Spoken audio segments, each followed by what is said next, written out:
drifting alone, or you're sinking like a stone. Carry on. May your past be the sound of your feet upon the ground. Carry on. Carry on, carry on. Hello and welcome to our week in books. I know it's been a while, and so we have quite a selection of things to share. Recently, that's how I'm going to say it. Recently, we went to the Anderson's Young Adult Literature Book Conference, where we met tons of really cool authors and got to hear lots of really interesting stuff about their really cool books. And then we have the advantage of having them signed, should we so desire. And we took a lot of our own. I did anyway. I took books from home and had them sign them. I did not bring them for you guys. So stock it up. But, because, I didn't think you care. I only brought you guys. Plus, who wants to carry all of those? That were brand new that I bought. So, whoa. So I'm going to start first off, and again, I only brought the one. I wasn't going to carry the second one. I bought, let's get rid of the glare there. I bought Gail Forman's Just One Day and Just One Year. And then, of course, Gail signed them for me. I should have brought the ones that she signed for me, just so you could see what she wrote. And what was really cool is that she sat at our table for, in the morning and during lunch. And so we got to chit-chat a little bit with her. And then she was also one of the speakers, and she was awesome. Yeah, she's really good. She was awesome. Mm-hmm. So that's one of mine. She was super funny. Do you want to go? Let's do every other for a while. Go, okay. go. So, we'll do the ones that... Okay. All right. So, Cat Falls is actually a professor in... I'll get in the foot. Sorry. So, Cat Falls is a professor at Northwestern. So, she's kind of a local author, at least for Anderson's. And I love her first two books, Dark. Oh my god, I'm going to fail miserably. Are they in here? Anyway, Dark Falls, and that's not right. The underwater one? Yes! I can't Those think of are the names. so cool. Riptide. Dark something. Crap. Anyway, her newest one is Inhuman. Those two are more of a middle level books. I have them at the high school too, though. So, and I absolutely love them. They're so awesome. And then Inhuman is her new YA book, and I was so excited to meet her. I absolutely adore those books. I believe she's like a creative writing professor, actually. And so I was so excited to meet her. She signed my book. I have not read this yet, even though I have had it from NetGalley for forever. I'm going to do 3 books. Too bad for you. Go for it. I read All Our Yesterdays and kind of drooled all over Kristen Terrell and her table and everywhere because I had read it maybe a week before I met her, and there weren't a ton of people by her, but I assume it's because they don't know her book yet. And so I gushed and gushed and gushed and gushed and gushed and did it loudly so that other people knew that I was so excited to have her book signed and to buy it and have it for reals instead of just from NetGalley where it disappears. And anyway, I was a ridiculous fangirl, and this book is amazing. If you have not read it, whoa. Okay, I'm done now for a moment. Okay. So another person who was a speaker and whom I really enjoyed was Adam Gidwitz. He is the author of the Grimm series, Tale Dark and Grim, In a Glass Grimly, and now the conclusion one, the Grimm Conclusion. I'll go and with you. you have the rest of them. There you go. I was ridiculous. I love it. It's awesome. And I have all 3 as well. but I just brought one because, again, I wasn't going to carry them all to school. Well, I bought them all, so. So, and he was an amazing speaker because he told a story. So I guess I should say he's an amazing storyteller.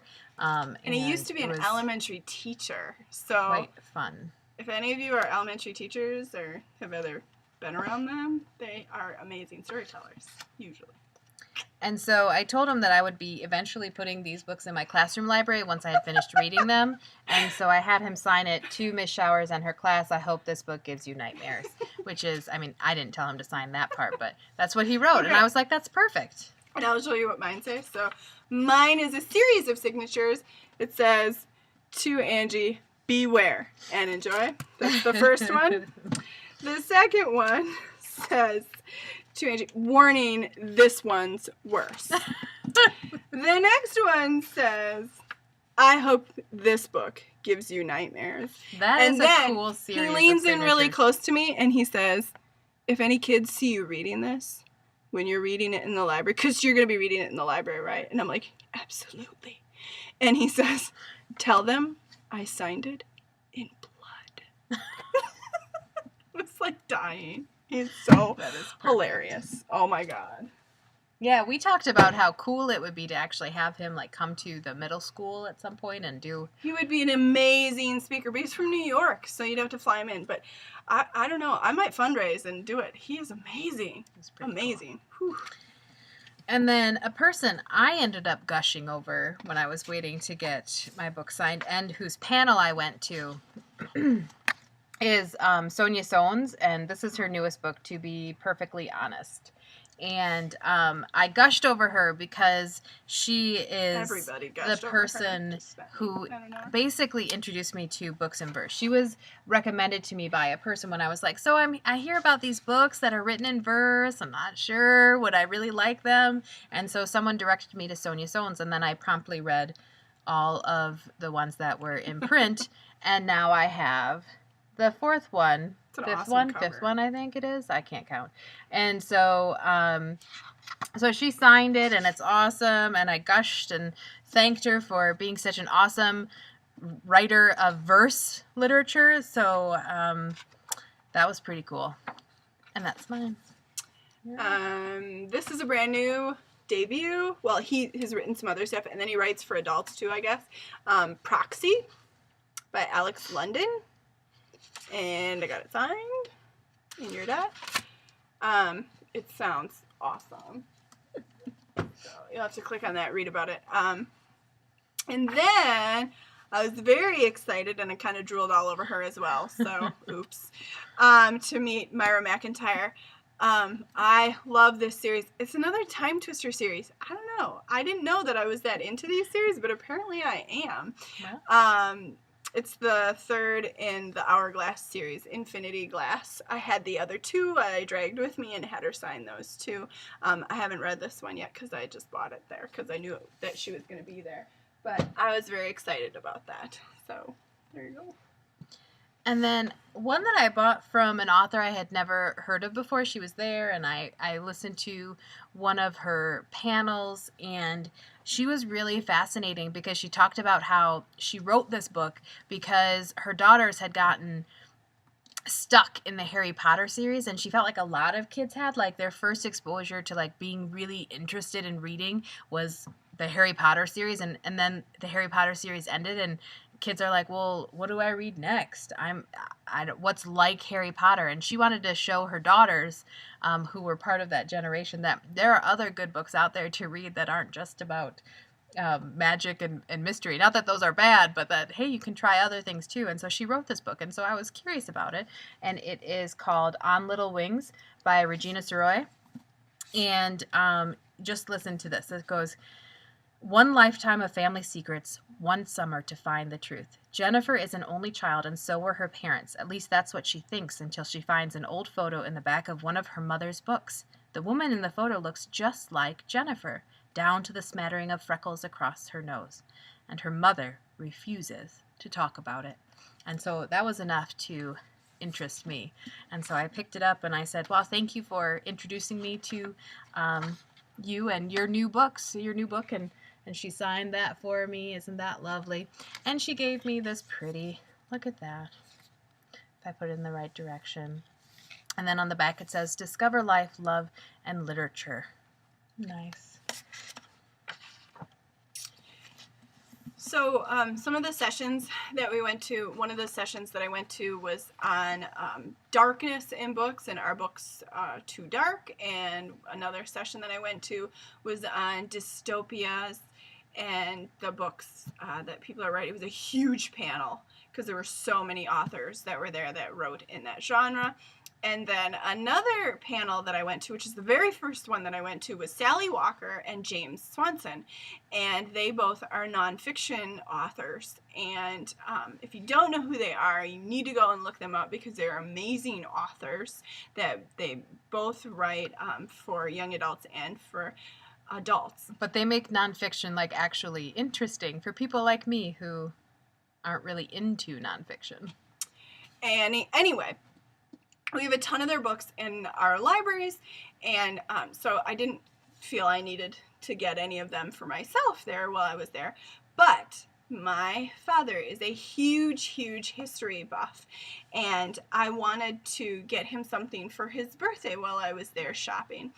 And he is especially into the Civil War and all of its history.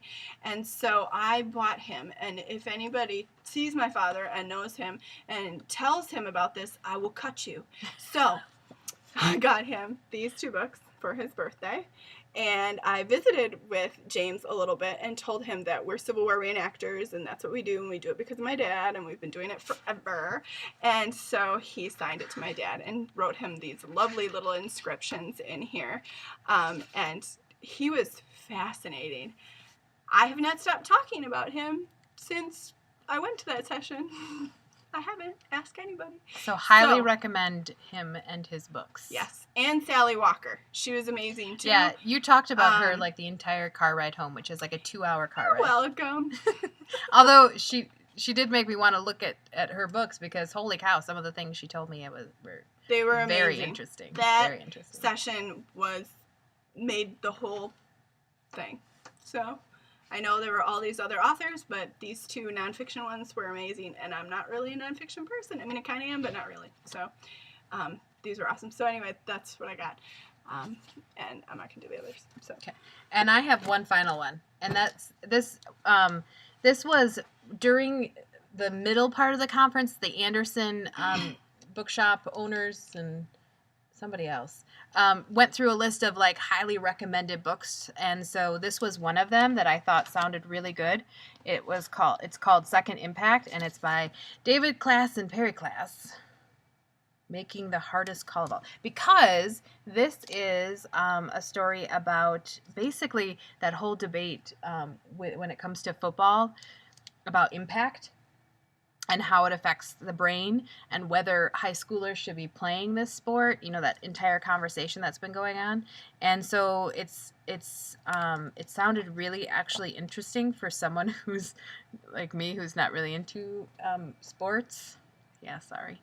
And so this one actually sounded good because it's the quarterback on the team who's one of the main characters, and then Carla, who is doing a blog about that problem, about the impact and how it affects the brain.